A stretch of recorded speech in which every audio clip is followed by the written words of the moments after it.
একদিন ডাইনি বাজার থেকে কেমিক্যাল কিনে তার ঘরে আনে। সেখানে ডাইনির মেয়েটি খেলা করছিল বিছানায় বসে।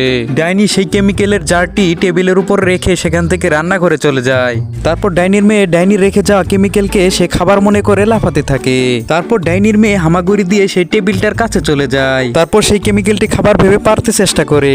ডাইনির ছেলে টেবিলে জোরে জোরে ধাক্কা দিতে থাকে। জোরে জোরে ধাক্কা লাগার কারণে কেমিক্যালটা ডাইনির মেয়ের উপরে পড়ে যায়। কেমিক্যালটি পড়ার কারণে ডাইনির মেয়ের শরীর ঝলসে যায় আর সেখানে ছটফট করতে করতে ডাইনির মেয়েটি মারা যায়। তারপর ডাইনি রান্নাঘর থেকে এসে দেখে তার মেয়েটির উপরে কেমিক্যাল পড়ার কারণে মরে পড়ে আছে। এ কি হয়ে গেল আমার মেয়ের? আমার মেয়েটা মারা গেল। ডাইনির কান্না শুনে ডাইনির ছেলের আত্মা বেরিয়ে আসে।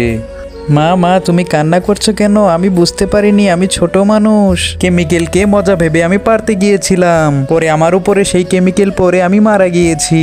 মা তুমি চিন্তা করো না, আমি আবার ফিরে আসবো যদি বন্ধুরা এই ভিডিওতে লাইক করে চ্যানেলটিকে সাবস্ক্রাইব করে দেয় তাহলে।